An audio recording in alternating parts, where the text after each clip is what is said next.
நல்லா துணி எல்லாமே நல்லா இருக்குது. நம்மளுக்கு கஸ்டமர் சர்வீஸ், அவங்க சர்வீஸ் நல்லா இருக்கு. பிரைஸ் கொஞ்சம் அஃபோர்டபுளா இருக்கும். கலெக்ஷன் வைஸுமே நல்லா இருக்கும்.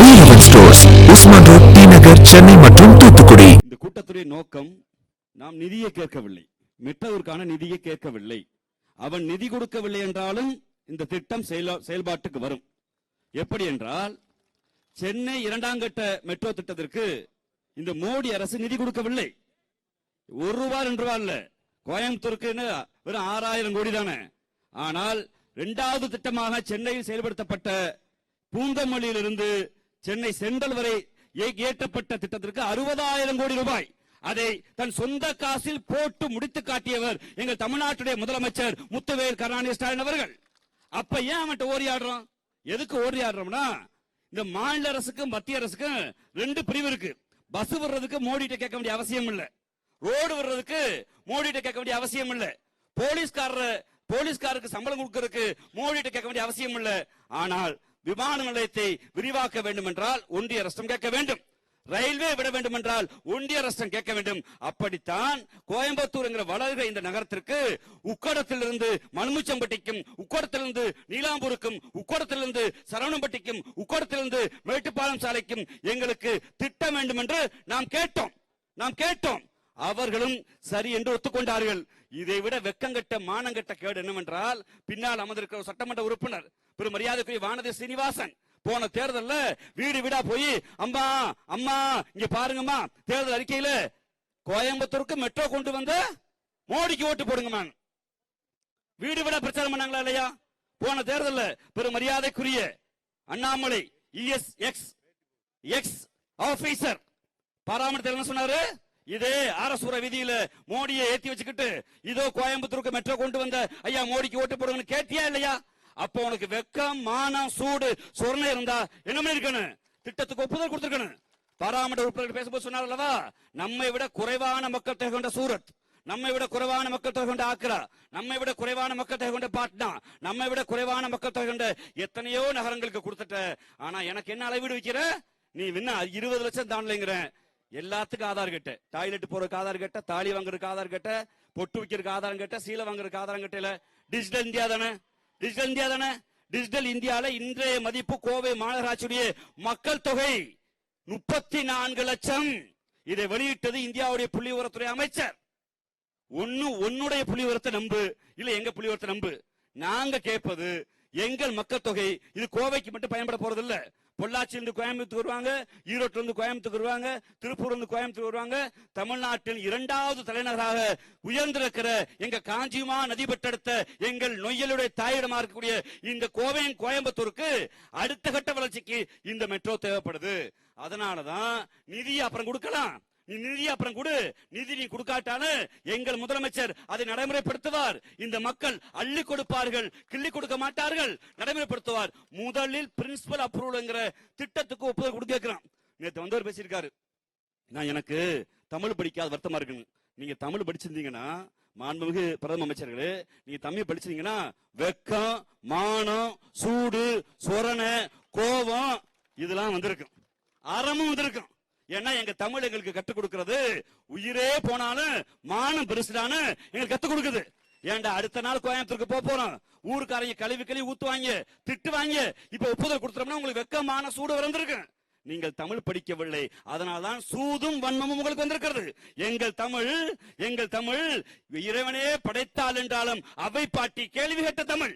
எங்கள் தமிழ் சிவனே வடிவலை என்றாலும் நக்கீரனுக்கு விடை கொடுத்த தமிழ். எங்கள் தமிழ் ஏக இறைவனை மண்டிட்டு தொழுகிற போது அல்லாஹ் என்கிற தமிழ் சொல்லை இந்த ஊருக்கு கொடுத்தது எங்கள் தமிழ் தான். வீரமாமுனிவரும் போப்பும் வந்து உலகில் எத்தனையோ மதங்கள் இருந்தாலும் நாங்கள் தமிழை கற்றுக்கொள்ள ஆசைப்படுகிறோம் என்று மதம் பரப்ப வந்தவர்கள் தமிழர்களாய் மாற்றிய தமிழ் எங்கள் தமிழை படிச்சிருந்தீங்கன்னா, எங்க தமிழ் சொன்னது யாதும் ஊரே யாவரும் கேளீர்னு.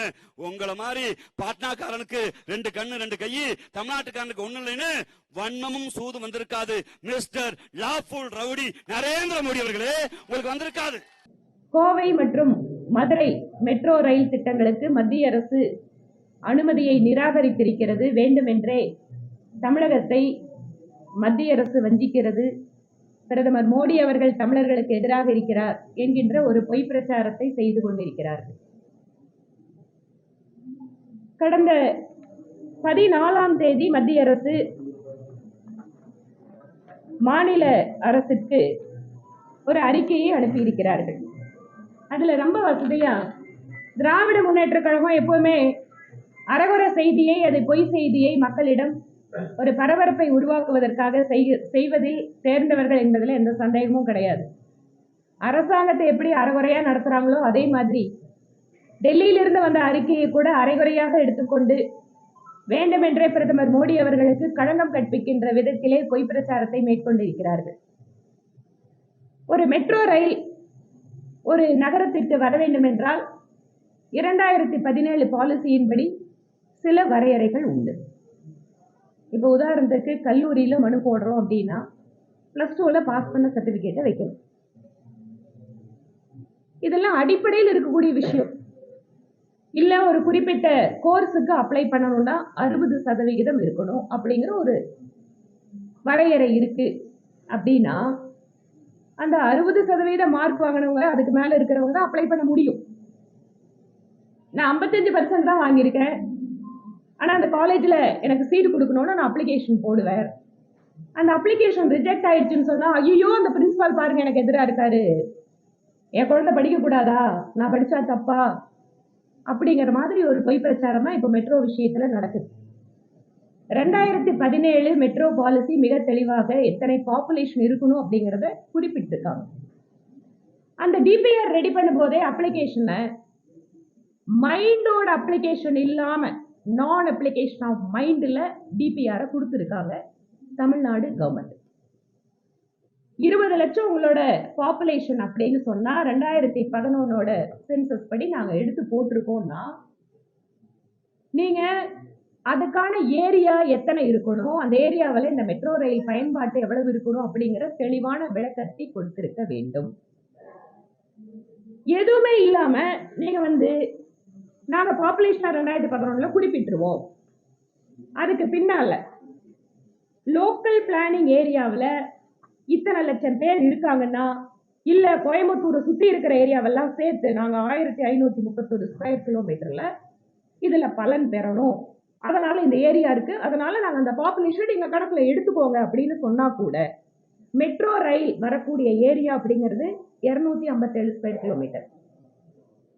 அப்போ என்னவெல்லாம் வரையறைகள் மத்திய அரசு வைத்திருக்கிறதோ அது தமிழகத்திற்கு மட்டுமல்ல நாடு முழுவதும் இருக்கக்கூடிய மெட்ரோ ரயில் பாலிசி அப்படிங்கிறது இட்ஸ் அ காமன் பாலிசி. ஸ்டேட்டுக்கு ஸ்டேட் மாறக்கூடிய பாலிசி கிடையாது. அப்படி இருக்கின்ற பொழுது அந்த பாலிசியை கூட ஒழுங்காக படிக்காமல் புரிந்து கொள்ளாமல் நாங்க அப்ளை பண்ணிட்டோம், ஆனா என்ன வேணா நடக்கட்டும், அதை வச்சு எப்படியாவது மோடியை திட்ட முடியுமா அப்படிங்கிற அந்த நோக்கத்திற்காகவே வேண்டுமென்று திட்டமிட்டு இந்த டிபிஆரை ஒரு ஃபால்ட்டான டிபிஆரை வேண்டுமென்றே அவர்கள் இதை கொடுத்திருக்கிறார்கள். அதே போல ரைடர்ஷிப் ப்ரொஜெக்ஷன் இதுவரைக்கும் இருக்கக்கூடிய சென்னை நம்மளோட தமிழ்நாட்டில் இருக்கக்கூடிய மெட்ரோவினுடைய பயன்பாடே 4 லட்சம் பேசஞ்சர் February 25 கணக்கின்படி. ஆனா கொடுத்திருக்கிற ப்ரொஜெக்ஷன் கோயம்புத்தூருக்கு 6 லட்சம் பேசஞ்சர். அதாவது ஏதோ ஒண்ணு கொடுத்தா போகுது, கேள்வி கேட்டா ஐயோ மோடி நம்மளுக்கு எதிராக இருக்காரு பதில் சொல்லலாம். அதே போல ரோட் டூ நேரோ, என்ஜினியரிங் இம்பாசிபிள்.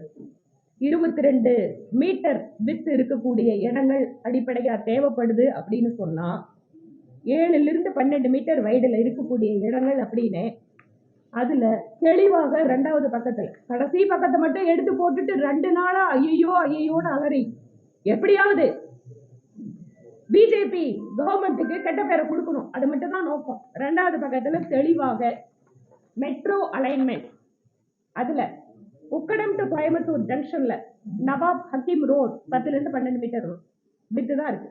பிக் பஜார் ரோட் ஏற்கனவே நெரிசலான பகுதி, பெரிய கடை வீதி 18 to 22. அதே போல கோயம்புத்தூர் ஜங்ஷன்ல இருந்து நீங்க Ramakrishna mills, old post office road 7 to 10 தான். நஞ்சப்பா ரோட், முக்கியமான கடைகள் எல்லாம் இருக்கிறது நஞ்சப்பா ரோட் 18 to 20, 22 மீட்டர். இந்த மாதிரி ஒரு ஃபால்ட்டான என்ஜினியரிங் இம்பாசிபிள் அந்த இடத்துல ஒரு மெட்ரோ போடணும் அப்படின்னு சொன்னா நம்ம பெரிய கடை வீதியில் இருக்கிறவங்க, நஞ்சப்பா வீதியில கடை வச்சிருக்கிறவங்க எல்லாம் அவங்க கடை இடிச்சுட்டு போற மாதிரி ஒரு பிளானை தமிழ்நாடு கவர்மெண்ட் கொடுத்துருக்காங்க. அப்போ எத்தனை பேரு அவங்களோட வாழ்வாதாரத்தை இழக்க போறாங்க. கோயம்புத்தூர்ல முக்கியமாக இருக்கக்கூடிய பகுதிகள் இருக்கக்கூடிய கடைகள் எல்லாம் இடிச்சு தள்ளுற மாதிரி ஒரு ரிப்போர்ட்டை சென்ட்ரல் கவர்மெண்ட்டுக்கு ஸ்டேட் கவர்மெண்ட் அனுப்புறாங்க. இந்த மாதிரி ஒவ்வொரு முக்கியமான விஷயத்திலையும் ஒழுங்கா ஹோம்வொர்க் பண்ணாம கொடுத்திருக்கக்கூடிய நம்மளோட ரிப்போர்ட்டை நாம எப்படி அந்த பாலிசிக்குள்ள கொண்டு போய் ஃபிட் பண்ணி அவங்கள கன்வின்ஸ் பண்ணி அந்த திட்டத்தை வாங்கிட்டு வரணும் அப்படின்னு நினைக்காம திட்டமிட்டு எலெக்ஷன் நேரத்துல எகைன் மோடி அவர்களுக்கு எதிராக கருப்பு கொடி காட்டுறதுக்கு ஒரு வாய்ப்பை நாம உருவாக்க முடியுமா அப்படிங்கிறதுக்காகவே உருவாக்கப்பட்ட மக்களை ஏமாற்றுவதற்காக. எந்த மக்களை 10க்கு 10 ஜெயிக்க வச்சீங்கல்ல, கோயம்புத்தூர்காரங்களை சும்மா விட்டுருவோமா, உங்களுக்கு நாங்க மெட்ரோ கொடுத்துருவோமா அப்படிங்கிற பழிவாங்கிற எண்ணத்தோட வேண்டுமென்றே கோயம்புத்தூர் மக்களை வஞ்சிப்பதற்காக இந்த செயல்படுத்த முடியாத ஒரு டிபிஆரை தமிழ்நாடு கவர்மெண்ட் சென்ட்ரல் கவர்மெண்ட்டுக்கு அனுப்பிச்சிருக்கு. இந்த ஹோம்வொர்க் எதையுமே பண்ணாம 60 மார்க் வாங்கினாதான் காலேஜ்ல அட்மிஷன் அப்படிங்கிறதுல நான் முன்னாடியே சொன்ன மாதிரி நான் 55 தான் 50 தான், ஆனா எனக்கு காலேஜ்ல சீட்டு கொடுக்கணும், எனக்கு சீட்டு கொடுக்கலையா காலேஜ் எனக்கு எதிராக இருக்கு. இந்த மனநிலையோடு திமுக அரசு கோயம்புத்தூருக்கு துரோகம் செய்ய வேண்டும் என்பதற்காகவே இந்த மாதிரி ஒரு நாடகத்தை நடத்தி கொண்டிருக்கிறார்கள். பாரதிய ஜனதா கட்சி கோவை மக்களுக்கு நாங்கள் கொடுக்கின்ற வாக்குறுதி என்பது போராட்டம் நடத்துகின்ற நாடகம் நடத்துகின்ற அரசு வீட்டுக்கு போனதுக்கு பின்பாக 2026 தேசிய ஜனநாயக கூட்டணி அரசு அமைந்ததற்கு பின்பாக இன்றைய எதிர்க்கட்சி தலைவர் திரு எடப்பாடி பழனிசாமி அவர்கள் முதலமைச்சராக வந்ததற்கு பின்பாக கோயம்புத்தூருக்கு மெட்ரோ ரயில் திட்டத்தை நாங்கள் கொண்டு வருவோம்.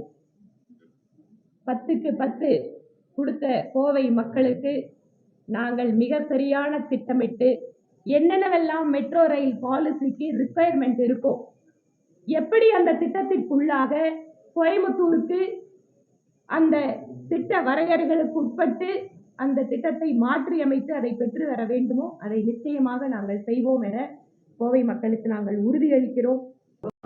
அதை ஃபாலோ பண்ணணும்.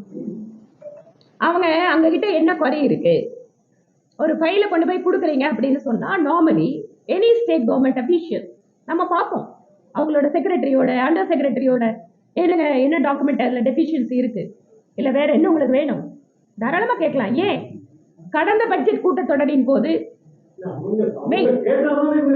நான் சொல்றேன், கடந்த பட்ஜெட் கூட்டத்தொடரின் போது கூட ஒரு ஃபைல் அனுப்பிச்சோன்னா என் வேலை முடிஞ்சதுன்னு யாரும் கை கழுவ முடியாதுங்க. இல்ல உள்ள நடக்கிற இந்த சர்க்குலர் என்னன்னு என்ன தெரியும், கொடுத்திருக்கிற சர்க்குலரைவே லாஸ்ட் பேஜ் எடுத்து வெளியில கொடுக்குறாங்கன்னா அப்ப உள்ள நடந்த என்ன கம்யூனிகேஷன் இருக்குன்னு எனக்கு எப்படிங்க தெரியும். இன்ஃபேக்ட் நம்மளோட நிதித்துறை அமைச்சர் திரு தங்கம் தென்னரசு அவர்கள் சட்டப்பேரவையில இதை குறிப்பிடுகின்ற பொழுது எனக்கு நான் பேசின ரெக்கார்டு இருக்கு. நான் கேட்கிறேன், உங்களுக்கு மத்திய அரசாங்கத்திலே இதில் இந்த விஷயத்தில் ஏதேனும் உதவி வேண்டும் என்றால் செய்வதற்கு நான் தயாராக இருக்கிறேன். எந்த இடத்துல உங்களுக்கு ஸ்டக்கா இருக்குன்னு சொல்லுங்க, நான் ஹெல்ப் பண்றோம் அப்படின்னே நாங்க பேசணும். ஏன் அப்போ உங்களுக்குள்ள இருந்த நடந்த இன்டர் கம்யூனிகேஷன் அப்படிங்கறது எங்களுக்கு அவுட் சைடர் தெரியாது. நீங்க வேணா அதை அபிஷியலா வெளியில எடுத்து சொல்ல சொல்லி கேட்கிறோம். இப்ப நான் கேட்கிறேன், சொல்லுங்க இடையில என்ன குறை வந்தது என்ன கேட்டிருப்பாங்க. இதெல்லாம் வந்து தமிழ்நாடு கவர்மெண்ட்டுக்கு தான் தெரியும். சில சிட்டியோட ப்ராஜெக்ட் வந்து 5 months எல்லாம் முடிச்சாங்க, ஆனா இது 15 months எடுத்துட்டாங்கன்னா அது என்ன வந்து அதுதான் சொல்றேன். இதுக்கு நடுவுல என்ன கம்யூனிகேஷன் அங்கிருந்து வந்துச்சு, இவங்க என்ன கொடுத்துருக்காங்க டீடைல் எங்க கிட்ட இல்ல. அதை கவர்மெண்ட் தான் சொல்லணும். எத்தனை குறைய அவங்க கேட்டு அனுப்பிச்சாங்க, எந்தெந்த தேதியில செக்ரட்டரி கம்யூனிகேட் பண்ணியிருக்காரு அப்படிங்கறதெல்லாம் அவங்களோட இன்டர்னல் ஃபைல் சர்க்குலர் நோட்டிங் அதெல்லாம் தெரிஞ்சாதான் நான் பதில சொல்ல முடியும்.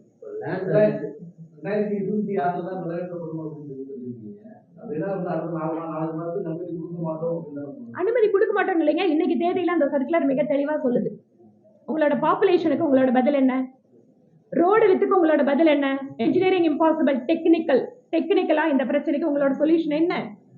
அதுல எல்லாம் தமிழ்நாடு கவர்மெண்ட்டுக்கு கவனம் இல்லைங்க. அவங்களை பொறுத்த வரைக்கும் கடைசி பேஜை எடுத்து ஐயோ மோடி அவர்களே நீங்க ஒழிக தமிழ்நாட்டுக்கு எதிராக இருக்கீங்க, இது மட்டும்தான் அவங்களோட நோக்கம்.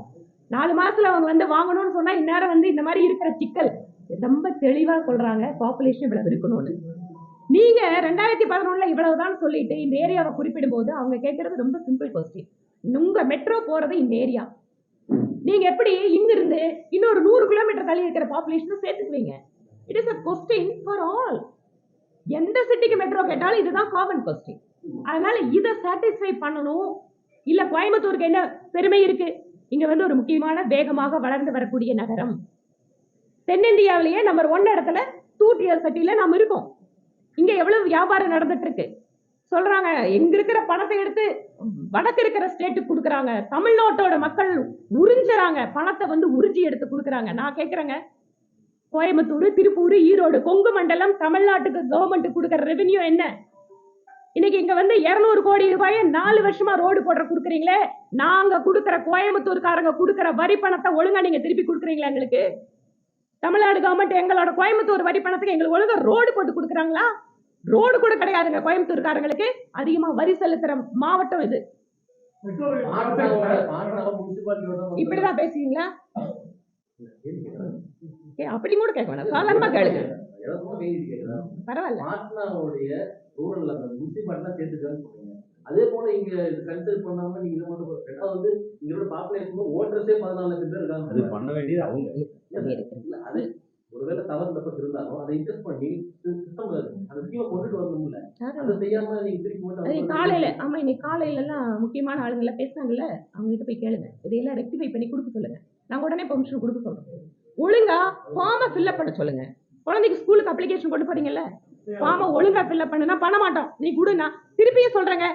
இந்த விஷயத்தெல்லாம் பாலிசி ரிக்வயர்மெண்ட் என்ன இருக்கும், what ever the metro policy requirement, அதை ஃபில்அப் பண்றதுக்கு தமிழ்நாடு கவர்மெண்ட் ரெடியா இருந்தா உடனடியாக அனுமதி கொடுக்கறதுக்கு நாங்க அதுக்கு உதவி பண்றதுக்கு தயாரா இருக்கோம்.